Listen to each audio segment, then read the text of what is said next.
నిన్న అనన్య భట్ కేసుకు సంబంధించి దట్ మీన్స్ ధర్మస్థల కేసులో అనన్య భట్ మిస్సింగ్ సంబంధించి సుజాత భట్ ఏం చెప్పింది ఏంటన్నట్టు క్యారెక్టర్స్ ఎస్పీని ఒక వీడియో ఇచ్చింది. దానికి ఎందుకు కొన్ని కామెంట్లు చూసాక నాకు అనిపించింది, వాంటెడ్గా ధర్మస్థల క్షేత్రాన్ని, హిందువులని, హిందూ ధర్మాన్ని టార్గెట్ చేసి గణేష్ గోల్డ్ తాకట్టులో ఉన్న బంగారాన్ని విడిపించి కొనబడును. సంప్రదించండి 9966561144. సోషల్ మీడియాలో కొంతమంది అన్య మతస్థులు వాంటెడ్గా సైకో ఆనందం పొందుతూ ఉన్నారు. డే 1 నుంచి మన కావ్యాస్ మీడియాలో చెప్పిన నా క్యారెక్టర్స్ ఎస్పీ ఛానల్లో కూడా నేనేం చెప్తానంటే, సౌజన్య మరణించింది నిజం, ఆమెను చంపింది నిజం. అంతకుముందు పద్మలత కావచ్చు, మరి కొంతమంది కావచ్చు మిస్ అయిన మాట నిజం. రీసెంట్ టైమ్స్లో చెక్ చేసినప్పుడు 2000 to 2015 అంటే 15 సంవత్సరాల పాటు ఈ బెల్తంగడి, ధర్మస్థల, ఉజిరే ఈ 3 ప్రాంతాలకు సంబంధించి మిస్సింగ్ కేసులు, అనుమానాస్పద మరణాలకు సంబంధించి పోస్ట్మార్టం రిపోర్ట్లు మిస్ అయిన మాట నిజం. అండ్ లోకల్గా ఉన్న వాళ్ళు చెప్తుంది ఏంటి, మొత్తం డి గ్యాంగ్ ఇక్కడ సపరేట్ రిపబ్లిక్ స్టేట్ అన్నట్టుగా నడిపిస్తూ ఉండింది ఈ ఏరియాలో, మొత్తం వాళ్ళదే అని చెప్తున్నారు. అప్పుడు నేనేమన్నాను, లోకల్గా ఉన్నటువంటి వారిని వారు హింసిస్తున్నారు అండ్ లోకల్గా ఉన్నటువంటి పోలీసులు ఈ డి గ్యాంగ్ అనే వాళ్ళకి హెల్ప్ చేస్తున్నారు. The gang is Dharmasthala gang. Dharmasthala gang అన్నప్పుడు ఆబ్వియస్లీ అక్కడ ఎవరు, వీరేంద్ర హెగ్డే ప్రస్తుతం రాజ్యసభ ఎంపీ అండ్ ధర్మస్థల ఆలయానికి సంబంధించిన ధర్మకర్త. ఇతనికి సంబంధించిన తమ్ముడు హర్షేంద్ర కుమార్. ఇతనికి సంబంధించి మన కోర్టుకి వెళ్ళాడు, ఏమని, నన్ను నా ఫ్యామిలీని ఎక్కడ ఇన్వాల్వ్ చేయొద్దు ఈ కేసు సంబంధించి. అంటే ఇన్వాల్వ్ చేయకుండా ఎలా ఉంటారు, నీ గురించి తప్పుడు ఆరోపణలు చేసినా తేడా కూడా నువ్వే కేసు పెట్టుకని చెప్పేసి అన్నాడు. దాంతో అతను సైలెంట్ అయ్యాడు. గతంలో ఈ వీరేంద్ర హెగ్డే ఈ ఫ్యామిలీ వాళ్ళు కోర్టుకి వెళ్ళారు, గాగాడర్ తెచ్చుకున్నారు, ఏమని, వాళ్ళకి సంబంధించి ఏ ఒక్క వార్త కూడా నెగిటివ్గా ఇవ్వద్దని. ఇప్పుడు అవన్నీ కొట్టేసి ఏం పర్లేదు ఇవ్వండి రా అబ్బాయి అన్నారు. అప్పుడే ఇక వందల కొద్ది రిపోర్టర్లు, యూట్యూబ్ ఛానల్స్ వాళ్ళు వీళ్ళు మొత్తం కూడా ధర్మస్థలం వెళ్ళారు, గ్రౌండ్ రిపోర్ట్ అన్నారు. అక్కడ ప్రజలు పడుతున్న బాధని, ఇన్నాళ్ళని అనిపిస్తున్న నరకాన్ని మొత్తం కూడా ప్రజెంట్ చేశారు. దీనిలో ఎక్కడ కూడా నేను వాంటెడ్గా చేశానని అనను.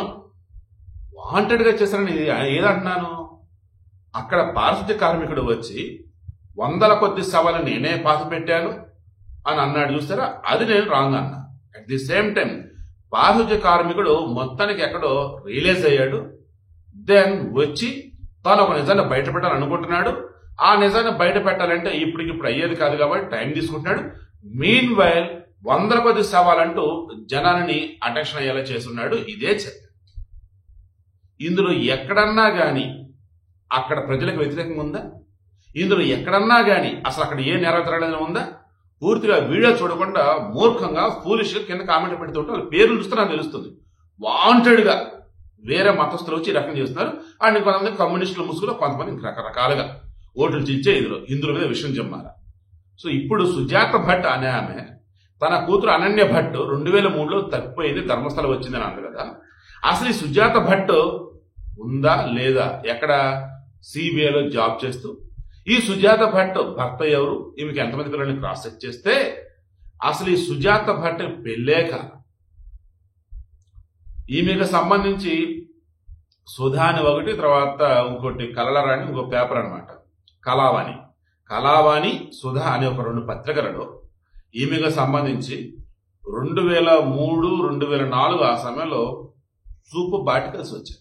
ఏమని, ఈమె భర్త ప్రభాకర్, మరలా భర్త అనకూడదేమో, సహజీవనం, ప్రభాకర్ అని అనబడే వ్యక్తితో సహజీవనం చేసింది 1999 నుంచి 2007 వరకు. అప్పుడు వీళ్ళు శివమొగ్గ జిల్లాలో రిప్పన్పేటలో ఉండేవారు. ఈ సుజాత భట్ చదివింది 10వ తరగతి. ఈమె చిన్న చిన్న కిరాణా షాపుల్లో పనిచేస్తూ ఉండేది, సేల్స్ పర్సన్ అనుకోవచ్చు, షాప్ కీపర్గా అనుకోవచ్చు. ఈ ప్రభాకర్తో ఉన్నటువంటి మూమెంట్లోనే పిల్లలు లేరు కాబట్టి సహజంగా కాబట్టి కుక్కలను పెంచుకుంది. ఎంతకంటే వీధి కుక్కలను ఆమె చేరదీస్తున్న విధానం చూసి అంత ఆశ్చర్యపోయేవాళ్ళు. సొంత పిల్లల కన్నా బాగా వీధి కుక్కలను సాకేది. ఆ తర్వాత ప్రభాకర్ వచ్చేసి మందుకి హ్యాబిచ్యువేట్ అయిపోయాడు, ఆల్కహాలు. అప్పుడు 2007లో ఇక ఈమెను వదిలిపెట్టేసి ఎటు వెళ్ళిపోయాడు. ఇక ఈమె కూడా ఇక్కడ ఏమి ఉండాలి ఏంటని చెప్పేసి బెంగళూరులో ఓ జడ్జి ఇంట్లో పని కుదిరిందని చెప్పేసి బెంగళూరు వెళ్ళిపోయారు. ఇక ఆ తర్వాత ప్రభాకరన్ 2009లో మరణించాడు. ఇది చెప్పింది ఎవరు, ఈ ప్రభాకరన్ ఫ్రెండ్ ఉన్నారే కృష్ణప్ప, అతను చెప్పాడు. ఈ కృష్ణప్ప వచ్చి సామాజిక ఉద్యమకారుడు కూడా, అంటే సొసైటీలో బాధ్యతగా ఉంటూ ఉంటాడు. నెక్స్ట్, ఈమె సిబిఐలో చేసింది అంటుంది కదా స్టెనోగ్రాఫర్ గా కలకత్తాలో అని చెప్పి సిబిఐ వాళ్ళు అడిగారు. 1999 నుంచి 2010 వరకు సుజాత భట్ అనే పేరుతో అసలు ఎవరు కూడా ఉద్యోగమే చేయలేదు ఇక్కడ అని అన్నారు. సో సిబిఐలో ఉద్యోగం చేయలే. అండ్ స్టెనోగ్రాఫర్ గా సిబిఐ ఉన్నప్పుడు మినిమం నాకు తెలిసి అప్పట్లో అయినా సరే ఇంటర్ డిగ్రీ ఉండాలి. ఆమె చదివితే అంతే. ఈ విషయం స్వయంగా ఆమెకు బాగా వరుస మహాబలేశ్వర్ చెప్పాడు. తర్వాత ఈమె చెప్పింది ఏంటి, ఈమె కూతురు అనన్య భట్ వచ్చేసి మణిపాల్ ఆసుపత్రి మెడికల్ కాలేజీలో ఎంబీబీఎస్ అవుతోంది. 2003లో ఇక్కడికి వచ్చింది, తప్పిపోయింది. దెన్ నేను కంప్లైంట్ ఇవ్వడానికి వెళ్తే పోలీసులు కేసు తీసుకోలేదు అన్నారు. నేను ఇదే విషయం మరలా చెప్తున్నా. ఈ బెల్తంగడి ధర్మస్థల పోలీసులు ఎవరైతే ఉన్నారో వాళ్ళ మీద విచారణ జరపాలి ఆ రోజు అప్పట్లో ఎవరైతే ఉన్నారు. ఎందుకంటే ఈమె కేసు అబద్ధం కావచ్చు, బట్ చాలా మంది లోకల్గా ఉన్న వాళ్ళు కూడా మిస్సింగ్ కంప్లైంట్ ఇద్దామంటే తీసుకోలేదంట. పోలీసులు మరలా తిరిగి వీళ్ళ మీద కేసులు పెడితే బెదిరించాలంట. సో అక్కడ ఖచ్చితంగా పోలీసులు తప్పిదం ఉంది. కమింగ్ టు పాయింట్, ఈమెకి సంబంధించి పోలీసులు కేసు తీసుకోలేదు. అప్పుడు నేను వీరేంద్ర హెగ్డే కలవడానికి వెళ్ళాను, ధర్మకర్త కాబట్టి. అప్పుడు ఆయన తమ్ముడు హర్షేంద్ర కుమార్ గౌడ్ ఉన్నారు. ఇద్దరు కలగలిపి పోవే పో, ఏడకెందుకు వచ్చావు, నీ కూతురు ఎవరితో లేచిపోయింది, ఏడకొచ్చి పిచ్చి పిచ్చిగా వాగమని చెప్పేసి నన్ను బెదిరించారు. నేను కాదుకూడదని అంటే అప్పుడు నన్ను కొట్టారు, దారుణం కొట్టారు, స్పృహ లేదు. తీరా లేచి చూసేసరికి నేను బెంగళూరులోని ఒక అగాడి ఆసుపత్రిలో ఉన్నాను అని చెప్పుకోవచ్చు. విల్సన్ గార్డెన్ లో ఉన్నటువంటి సమ అగాడి ఆసుపత్రి సమ్మేదో. ఈ ధర్మస్థల ప్రాంతానికి సంబంధించి 70 కిలోమీటర్ల దూరంలో మంగళూరు ఉంది. నన్ను ఆడ తీసుకెళ్ళాలి, బట్ అక్కడ బెంగళూరు పట్టుకొచ్చారు. 3 నెలలు నేను కోమాలో ఉన్నాను. ఇక తర్వాత లేచి చూస్తే బెంగళూరు, ఇక తర్వాత ఇక వెళ్తే అయ్యేది కాదని చెప్పేసి ఇక నేను కలకత్తా వెళ్ళేసి విఆర్ఎస్ తీసుకుని 2004లో బెంగళూరు వచ్చేసానని చెప్పాను. క్రాస్ చెక్ చేస్తే ఆమె చెప్పిన ఆసుపత్రి ఏదైతుందో బెంగళూరు అసలు ఆసుపత్రి లేదు.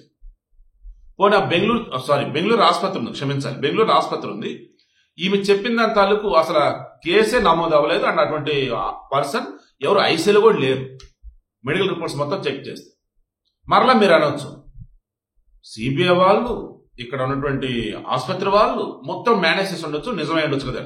ఆమె బంధువులు చెప్తున్నారుగా ఆమెకు పెళ్ళే కాలేదు, పిల్లలే లేరు. పోనీ ఆమె గురించి కళావాణి సుధా అని చెప్పేసి కర్ణాటక పత్రికలో వచ్చిన వార్తలు నిజమేగా. సో ఇప్పుడు ఓవరాల్ గా చెక్ చేయండి, సుజాత భట్ వెనకాల ఎవరున్నారు, ఎవరు ఉండి ఆమె చేతి తప్పుడు కేసు పెట్టించారు. ఇష్ట చెప్పనా, ఆమె ఎవరైతే ఫ్రెండ్స్ అనన్య భట్ ఉంటుందో అసలు అటువంటి ఆ రోజుల్లో ఆ కాలేజీలో లేరంట. అది కూడా ఇవన్నీ అయినాయా. ఇక ఇప్పుడు పారిశుద్ధ్య కార్మికుడు. నిన్న కర్ణాటక ఉప ముఖ్యమంత్రి డికే శివకుమార్, ధర్మస్థల పుణ్యక్షేత్రం, నేను మంజునాథ స్వామి భక్తుడినే. ఇక ఉన్నది కాంగ్రెస్ గవర్నమెంట్, మేము బీజేపీ సంబంధించి హిందుత్వానికి సంబంధించి మేము వ్యతిరేకంగా ఉంటాం. మా పని మేము చేస్తున్నాం. కేసు పెట్టారు కదా, విచారణ చేస్తున్నారు కదా. స్పెషల్ ఇన్వెస్టిగేషన్ టీంలో వచ్చేసి సీనియర్ ఆఫీసర్ మహంతి ఉన్నారు కదా. దెన్ వాళ్ళ టీం కూడా చెప్తుంది ఏంటి, ఇతను చెప్పినటువంటి 16 ప్లేసెస్ లో వెళ్తాం, ఎక్కడ ఏమీ దొరకదు, బట్ ఒక స్పాట్ లో దొరికే. అతను కూడా క్రాస్ చెక్ చేసినప్పుడు ఒక మగ అతను, ఓకే, అది కూడా ఎక్స్పర్ట్స్ చెప్పింది ఏంటి, రీసెంట్ టైమ్స్ చనిపోయాడని చెప్పేసి. ఇక ఇతను వచ్చేసి రత్నగిరి కొండ బాహుబలి విగ్రహం చూసారు, ఆ చుట్టుపక్కల తవ్వమన్నారు. ఆడతారు, అక్కడ ఏమీ దొరకలే. రిమైనింగ్ స్పాట్ లో అక్కడ ఏమీ దొరకలే. చివరికి 13వ స్పాట్ అన్నారు. ఆ 13 స్పాట్ లో కూడా దొరుకుతున్నప్పుడు గ్రౌండ్ పెనిట్రేటింగ్ రాడార్ తో తీసుకొచ్చి మొత్తం చెక్ చేస్తున్నప్పుడు అక్కడ ఏమీ దొరకలేదు. ఇక ఫైనల్ గా ఏమంటున్నాడు, ఇంతమందిని తప్పుదో పట్టించినటువంటి ఈ పారిశుద్ధ్య కార్మికులను అరెస్ట్ చేసే అవకాశం ఉంటుందని చెప్పేసి ఉప ముఖ్యమంత్రి డికే శివకుమార్ ఫ్రమ్ కాంగ్రెస్ గవర్నమెంట్ ఆయన కూడా చెప్పాడు. ఇప్పుడు ఏమంటున్నాడు ఈ పారిశుద్ధ్య కార్మికుడు, మీకు నిజం చెప్పాలి, సౌజన్య కేసు వచ్చింది చూశారు, సౌజన్య డెడ్ బాడీ దొరికింది చూశారు. ఆ డెడ్ బాడీ దొరకడానికి ముందు రోజు నాకు ఫోన్ చేశారు, నేను బయట ఉన్నాయని చెప్పున్నాను. రే చెప్పకుండా ఆడికెళ్ళారు నువ్వు వద్దని అన్నారు. ఆ నెక్స్ట్ రోజు వచ్చేసి సౌజన్య డెడ్ బాడీ దొరికిందని వార్త వచ్చింది అని అన్నాడు. అంటే ఏమంటున్నాడు, ఇప్పుడు ఏమంటున్నాడు, ఇప్పుడు చెప్తున్నాడు సౌజన్య కూడా దొరకకుండా ఉండేది, సౌజన్య బాడీని పోస్టర్ నన్నే పిలిచారు, బట్ అప్పుడు నేను లేను, అందుకే సౌజన్య బాడీ బయటపడింది, ఇలాంటి సౌజన్యులు ఎంతో మంది ఉన్నారు అన్నాడు. సరే ఎక్కడన్నా చూపించారంటే అక్కడక్కడ అన్నాడు, ఎక్కడ దొరకట్లా. అదేమంటే దగ్గరుండి మరి ఆలయానికి చెందినటువంటి ధర్మకర్తలు డి గ్యాంగ్ వీళ్ళే నా చేతి పనులు చేపించాలి అంటున్నారు. ఇంకోటి ఏదోతో పాటు ఇంకో 3 ఉన్నారంట, మొత్తమే 4 అని చెప్పేసి అంట. మరి ఆ 3 ఎవరు, అది రివీల్ చేయట్లేదు. శవాలు ఉన్నాయి, అది అక్కడ పెట్టా అన్నాడు, అవి బయటపడుతుంది. 100కు పైగా సవాలన్నాడు, 400 పైగా సవాలని ఇప్పుడు 100 లోపు అన్నాడు. ఆ 100 లోపు కూడా 80 వచ్చేసి ఆడాలి అంటున్నాడు. కొన్ని అవన్నీ బయటపడి అవి బయటపడాలి. ఇప్పటివరకు ఇతను చెప్పిన ప్లేసెస్ లో బయటపడి ఒకే ఒక్క అస్తమించడం, ఆ ఒక్క అస్తమించడం కూడా ఒక మగాడిది, అది కూడా 2 సంవత్సరాల క్రితంది. సో నేను మరలా అంటున్నా, ఇతను నేను తప్పు పడుతున్నా, కానీ ఇతను చెప్పిన ప్రకారం ఏది ప్రూవ్ చేయలేకపోతున్నాడు. కోర్టు సమయం వృధా, పోలీసు సమయం వృధా, రాష్ట్ర ప్రతిష్ట పోయింది, అండ్ మరో ధర్మస్థల పుణ్యక్షేత్రం సంబంధించి అపవాదం వచ్చేలా చేస్తున్నాడు. ఇన్నిటికి కూడా కారణం ఇతనే కాబట్టి ఇతనిని లోపలేయండి, ఇతను వెనక ఎవరు ఇదంతా చేపించారో బయటికి తీయండి అని చెప్పేసి డిమాండ్ షిఫ్ట్ వెలువెత్తుతూ ఉంది. సో ఓవరాల్ గా సుజాత భట్ని ఇప్పుడు అరెస్ట్ చేయాలి, ఇతన్ని అరెస్ట్ చేయాలి, విచారణ చేస్తే వీళ్ళ వెనక ఎవరున్నారంటే తెలియాలి. ఈలో అతను ఏమన్నాడు, నన్ను గాన ఒకవేళ మీరు అరెస్ట్ చేయాల్సి వచ్చినా, ఒకవేళ ఈ కేసులో నేను కరెక్ట్ కాదని మీరు అనుకున్నా, సిట్ నన్ను నమ్మకపోయినా నేను నమ్ముతున్నా, అందుకే డీటెయిల్స్ మొత్తం ఇదిగో సీల్డ్ కవర్లో పెట్టని చెప్పేసి ఒక కవర్ కూడా ఇచ్చున్నాడు. అది జడ్జి దగ్గర ఆల్రెడీ ఉందట. ఇన్ కేస్ ఈ మధ్యలో ఏదైనా జరిగితే అప్పుడు జడ్జి సీల్డ్ కవర్ ఓపెన్ చేసి అసలు ఎవరు ఈ కేసులో ఇన్వాల్వ్ అయి ఉన్నారు, ఎవరు ఇక్కడ ఎంతమంది చనిపోవడానికి కారణమయ్యారు, ఎవరు ఎంతమందిని కూర్చోడానికి కారణమయ్యాడు అన్నప్పుడు ఇతను చెప్పిన డీటెయిల్స్ చూసుకుని మరలా ఆవేళ విచారణ చేయాలంటే ఇతను చెప్పింది నిజమై ఉంటే విచారణ చేసేవాడు. ఏది నిజం కలదు కాబట్టి విచారణ కూడా చేయాలని అనిపిస్తాం.